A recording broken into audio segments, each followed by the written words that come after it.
Ready for the jury? Yes, sir. Status. Your Honor, can I just make one brief comment? Yes.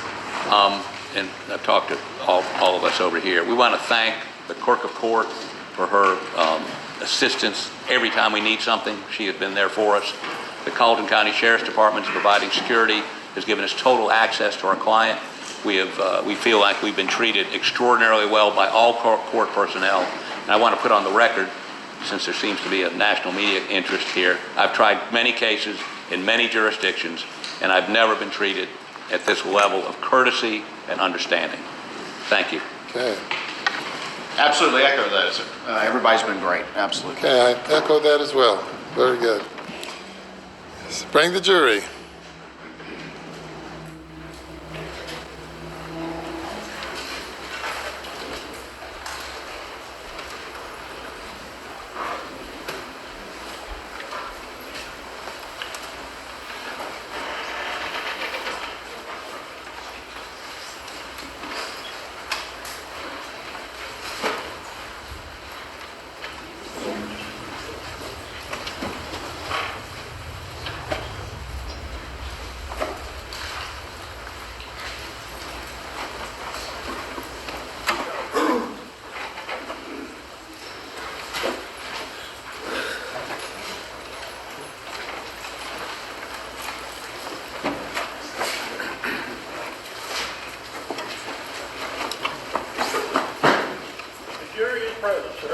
Okay, good morning.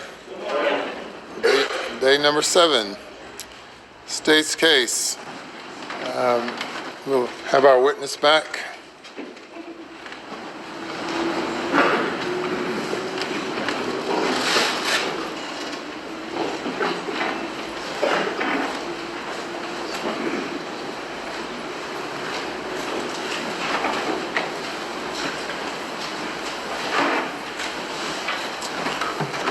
Yeah, remind you, you're still under oath. Yes, sir. Cross-examination. Thank you. Mr. Griffin. Good morning, Agent Brock. Good morning, sir.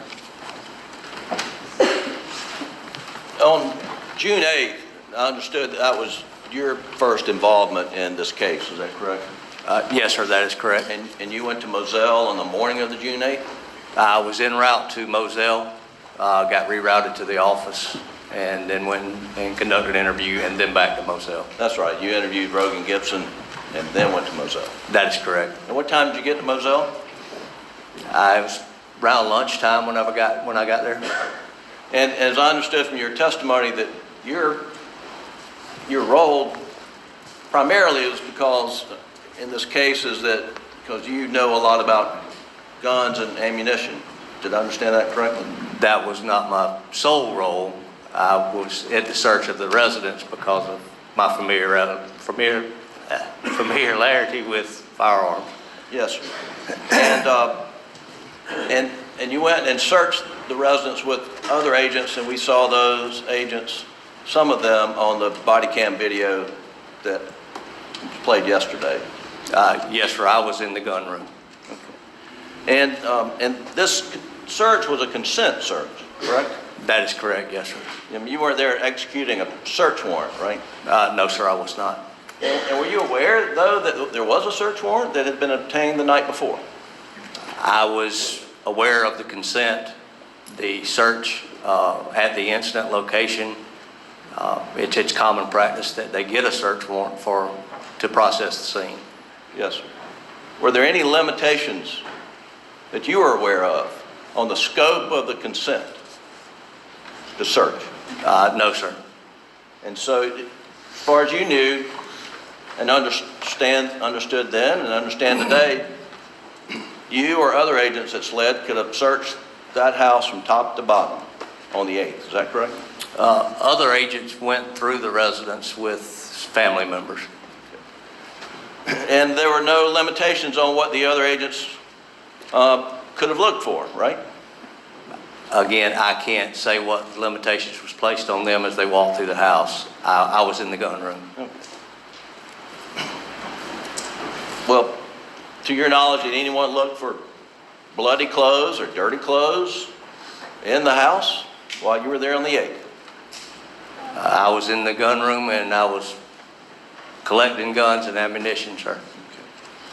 Now you mentioned that you had been provided some information about the type of ammunition that was used down at the crime scene where Maggie and Paul were murdered. Is that correct?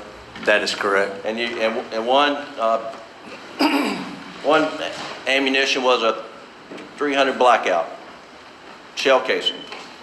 Were you aware of that? Yes, sir, I was. And who relayed the information to you as the type of ammo that was used for the murder of Maggie and Paul? It came from the investigative team. I don't recall exactly who called me or who told me the information, but I was relayed the information through our investigative team that was at the scene. All right, so you were informed that, look out, see what you can find in the gun room related to .300 blackout. Is that correct? It wasn't limited to specifically .300 blackout. That was a round of interest. Okay. And then the other round of interest was 12 gauge, correct? That is correct. And were you given any information as to what specific type of 12 gauge ammunition was used at the crime scene? I knew we had a 12 gauge, what believed to be a turkey load or BB load, and then a buckshot. Okay. And let me talk to you a little bit about the .300 blackout ammunition. You testified yesterday that the grains, the weight of the ammunition found at the house was 147 grains. Is that right? That is correct. That's what's on the empty box, which I located. And Is this the empty box, State's Exhibit 213 that you're referring to? that is correct. And this, I recall, this pack of ammo on this exhibit has a label of Woody's Pawn and Jewelry and $11.99. You couldn't buy this ammunition in June of 2021 for $11.99, could you? I don't know what the ammunition cost. Well, it was a lot more than $11.99. I don't know the price of the ammunition at that time. All right. And are you familiar, there's basically two types of ammunition for the .300 blackout. There's the supersonic and subsonic. I am, sir. And the subsonic is the heavier of the two, correct? That is correct. And that would be a 220 grain. Thereabouts, yes, sir. Yes. And the most popular ammunition for hunting is the supersonic, the 147 grain ammunition. You aware of that? I can't say the most popular would be, but I am aware that 147 grain is used for hunting. And you're aware that the .300 blackout has it's not a rare gun in the area of Hampton and Colleton County, is it? It's not as common as the General 223 or the AR-15, 308, different caliber rifles. It's not as common. But there are plenty out there, correct? I can't testify as to how many's out there, sir. I understand, but it's not the first time you'd seen a .300 blackout on June 8, 2021, was it? I had seen one before, yes, sir. And then the 12 gauge, you didn't know what type, you weren't given any type 12 gauge you were looking for. You just, from the information from the crime scene, right? The type of weapon I was looking for? No, Yes, sir. sir. No, sir. And then were you given information as to the size of the 12 gauge shell? 2.5 inch, 3 inch? It was, I was given, 3-inch Magnum was what I was given. And that was on the buckshot? I was given 3-inch Magnum of shotgun capable of shooting a 3-inch Magnum. Okay. Now, and we're going to get to some of these shotguns here in a minute, but that the Browning Light doesn't even shoot a 3-inch shell, does it? It does not, 2 3/4 what it's used. Right. And yet you seized it, I secured it, yes, sir. and you brought it here in your courtroom and introduced it in this case. I did, sir. Yeah. A gun that couldn't even fire the bullet that killed Paul, right? It did not fire the rounds that was located at the scene. Right. In fact, none of the shotguns that you brought yesterday, according to the ballistic report, your lab analysis, fired the shots that killed Paul, correct? I do not have the lab report in front of me. Well, you certainly know that after June 8th, SLED was diving in ponds and waterways looking for the murder weapons. Isn't that correct? We were diving, looking for potential evidence from the scene. Have you ever found the murder weapons, to your knowledge? Objection, Your Honor. That's outside the scope of his knowledge. Objection's overruled. Not that I'm aware of, sir.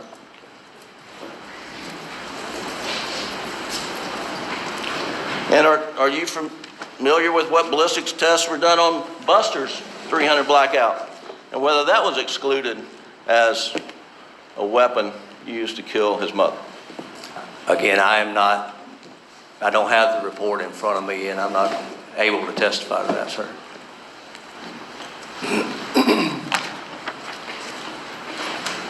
And you brought these empty turkey load,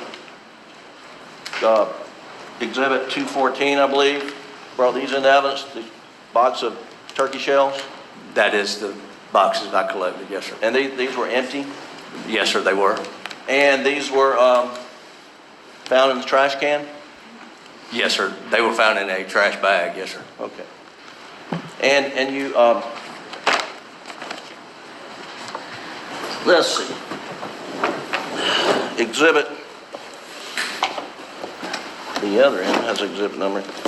Exhibit 90 is the Browning Auto 5 Light 12 gauge, which we already talked about wouldn't even hold a 3-inch shell, but there was no shells, no ammo in the Browning weapon, which is Exhibit 90 you brought to court, right? There was no rounds in that weapon. When you seized it on the 8th, no rounds in it, right? That is correct, yes. All right.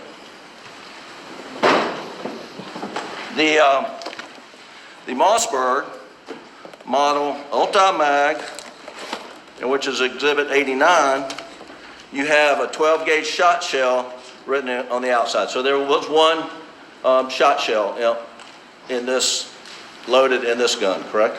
That is correct, yes, sir. And do you remember if it was buckshot or birdshot? It was black. I don't remember what it was. Will you be able to look at it and tell us? Yes, sir. All right, I'm going to hand you Exhibit 89 and ask if you can pull out the ammo in there and tell this jury if that's birdshot or buckshot first.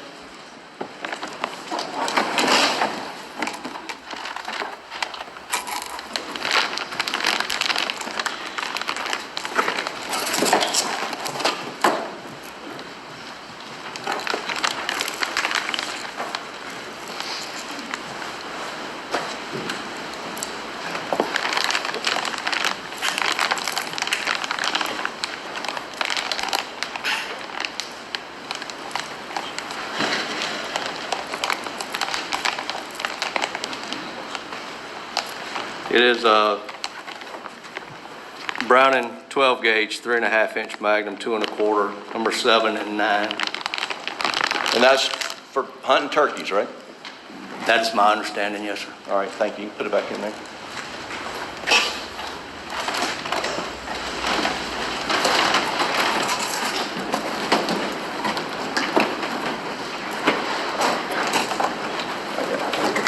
This end, closer. This in here. Not doing too good together, are we? No, sir. Here we go. Thank you. Yes, sir. So, in the Mossberg, there's one birdshot. Now, the other, the Benelli Super Black Eagle 3, had 2 unfired shot shells according to your notes on the box. And this is Exhibit 91, is that correct? Yes, sir.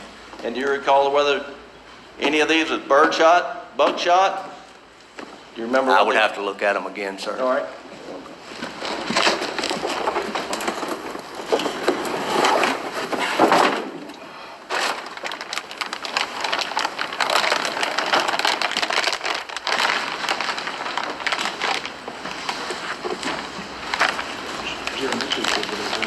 Excuse me.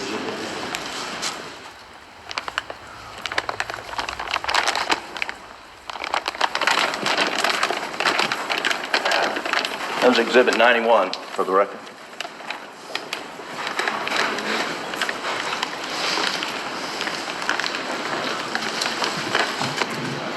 There's a black round in here that's a 3-inch number 4 pellet, and then there's a 2.25 ounce 3.5 inch with an 89 millimeter. And those are both turkey loads, right?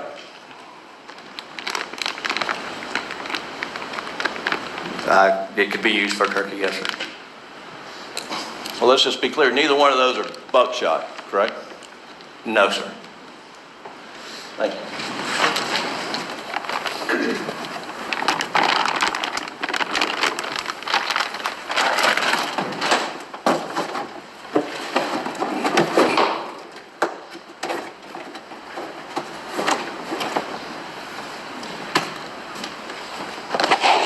And again, these were ruled out as having any involvement in the murder of Paul, right? Exhibit 91.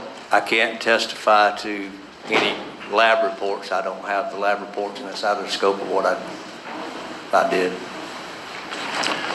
Was it correct to say, Agent Croft, that you did not find any guns loaded in the gun room or anywhere at Moselle that had a bird shot and a buckshot loaded at the same time? The only weapons I've recovered are the weapons that are there with the rounds that we have just looked at, yes, sir.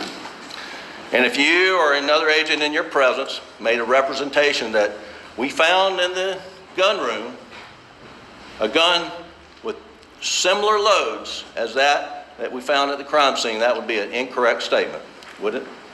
I don't think it would be incorrect to say that guns were loaded in a similar fashion using two different types of ammunition, 2 different loads. Well, there's no buckshot in any of the 2 guns that you found loaded, correct? Not when we collected them, no, sir. And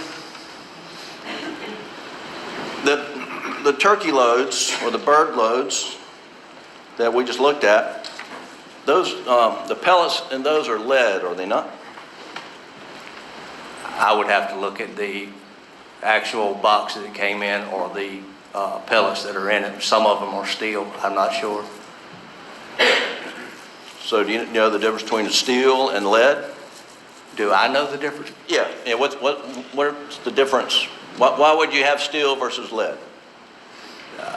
Steel shot is used a lot in waterfowl hunting, that type of stuff. Lead shot is used for normal everyday, rabbit, squirrel, dove. Well, we do have some boxes here, 214. Can you tell us whether this is lead or steel?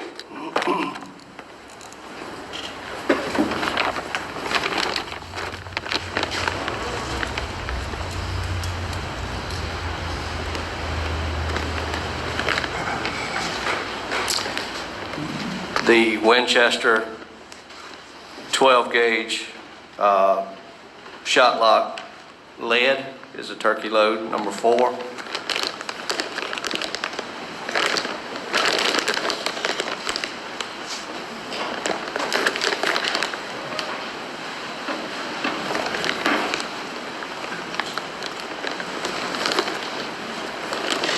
The Browning box, I do not see it indicated on the box what the ball is or the pellets are.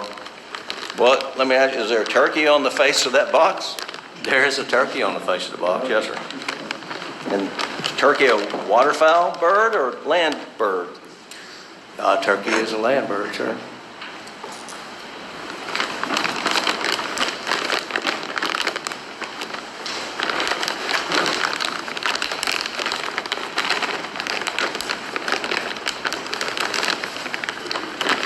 And the other box is the same on Federal. It's got a turkey on the front.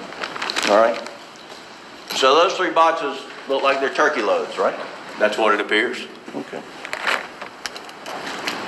Did you find any waterfowl shell boxes at Moselle on June 8th?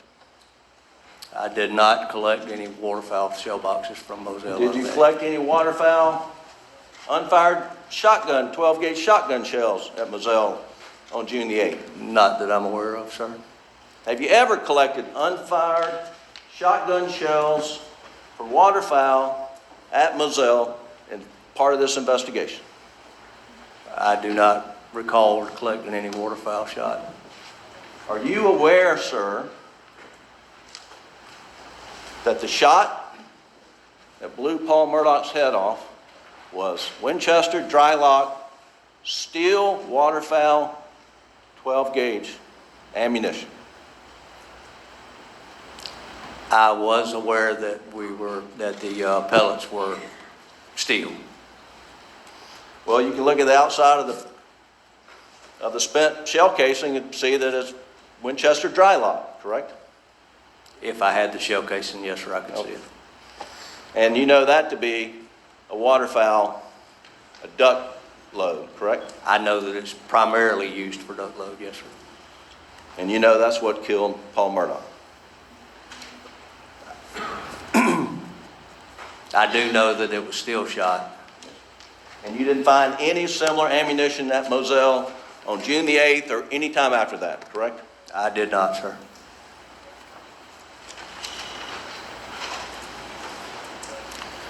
Now,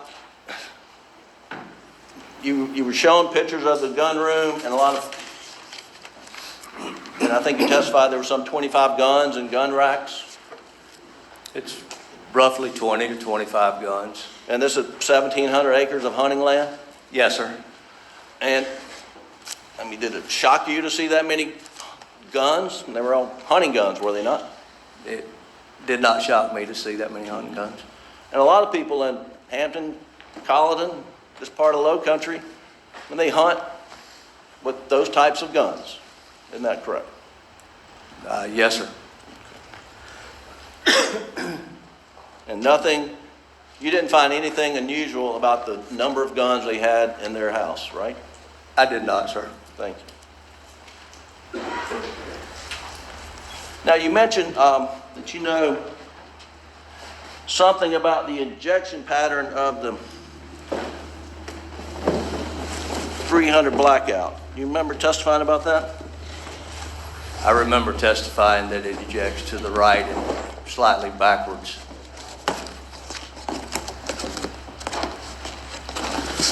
And I'm going to let you take it out because I'm a city boy. May I stand? Yes, sir, please. Do you mind, y'all? Good stuff. Thank you.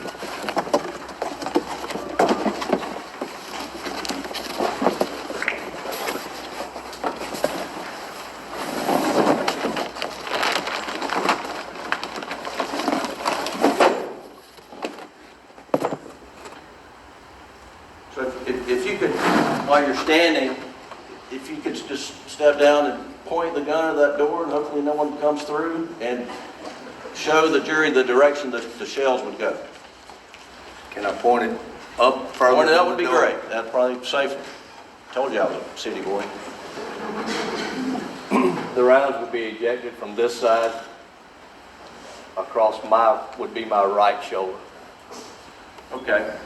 And so, it's a semi-automatic, I mean, you have to pull the trigger each time, is that right?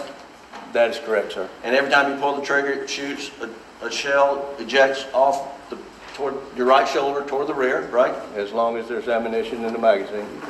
And how far does it go before it lands, roughly? I can't answer that, sir. Foot, 2 feet, 3 feet? I can't testify to how far an ejection ejected shell is going to expend from the Okay, weapon. that's fine. Can you put it back, please? Yes, sir. But just while you have it up, when you point to the jury, I think they saw it before, but let's just be clear. The thermal scope, can you point that out? This would be this item here. And you've got to charge that, right? That's sort of you've got to plug it in, battery operated of some sort? It would have some sort of power. I don't know if it's a rechargeable battery or batteries that has to be replaced. Okay. And the thermal scope is for hunting at night, is that right? It could be used for hunting at night, yes, sir. A regular scope To is pick kind up infrared, it's heat sensitive. of hard to hunt at night with a regular scope because it doesn't pick up Scope and infrared a light heat. would work, but this is also used. Yeah. Okay. All right, thank you. Yes, sir.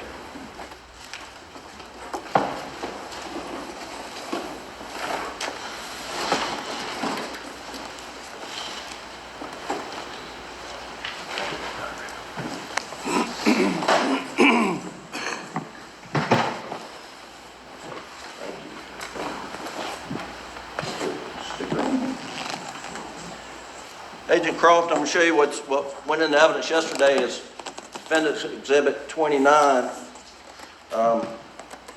And can you see it from up there? Yes, sir, I can. And these, like marker 7, 5, 6, I'll just, it's identified in the legend over here, but these are 300 blackout shell casings.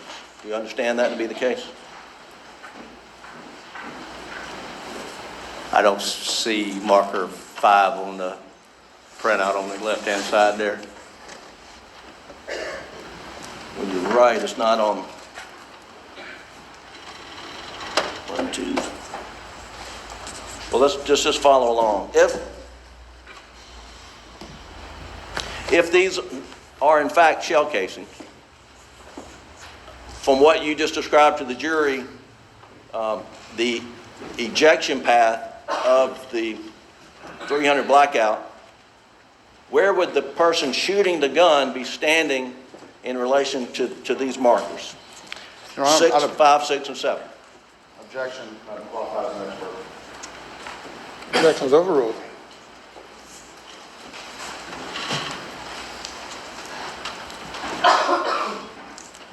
If 7, 5, and 6 are shell casings, that it would be likely that the shooter would be to the upper side of those rounds.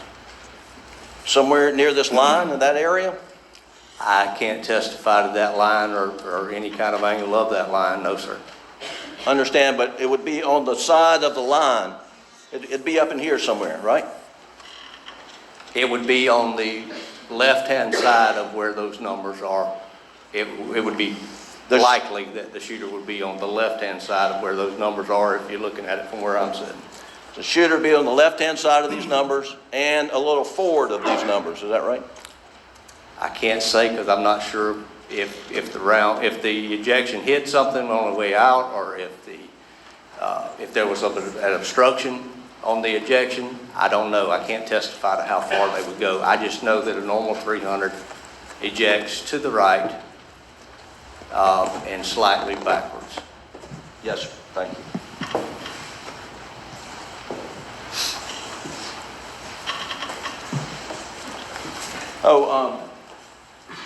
You were at Moselle on the 8th. I think we've established that. And did you go back on the 13th? I did, sir. And you went to the house on the 13th as well? I did, sir.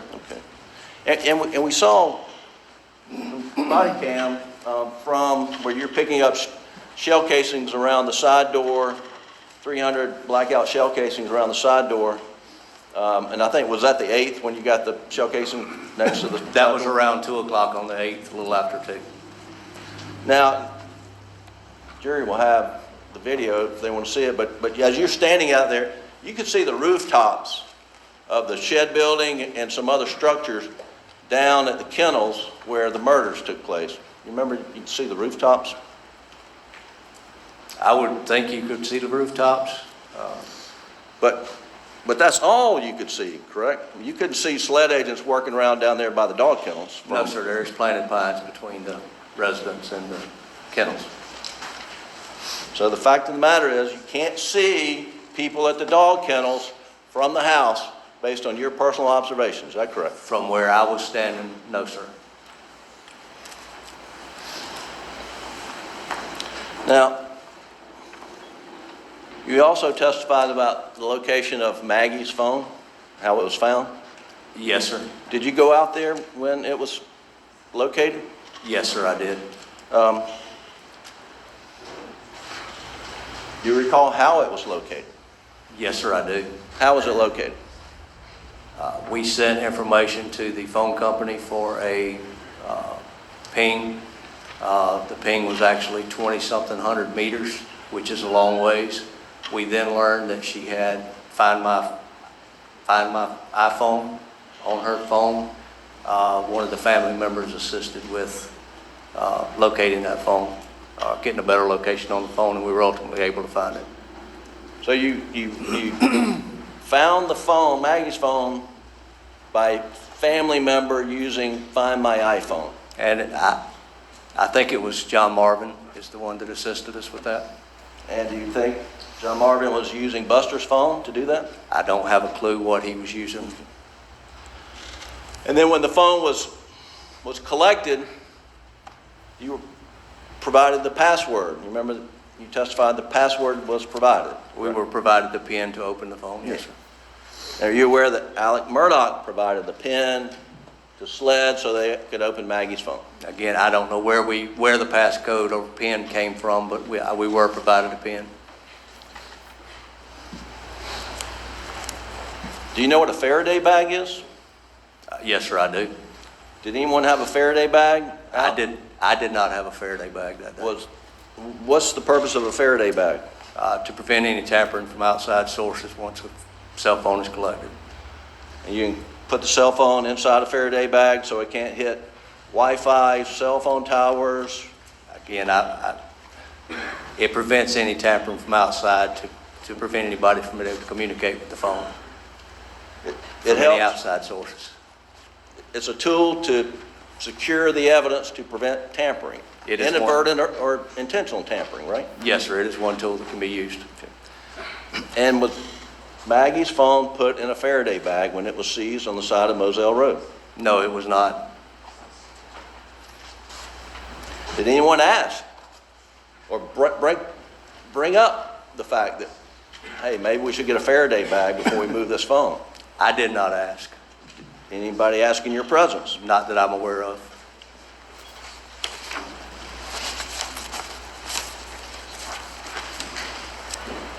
Now, on June 8th, you were briefed and you were advised that Alex found his wife and son murdered. He was the one that discovered them, correct? Yes, sir. And on June 8th, you knew that he was Maggie's husband, Paul's father, immediate family, correct? Yes, sir. And as part of your long-time experience investigating crimes, murders in particular, someone who finds the bodies and is related to the victims is always going to be looked at. Is that fair? That would be a fair statement, sir. And y'all were looking at Alex on the 8th. SLED was, correct? Yes, sir. And would you have a label? Was he person of interest or suspect on the 8th?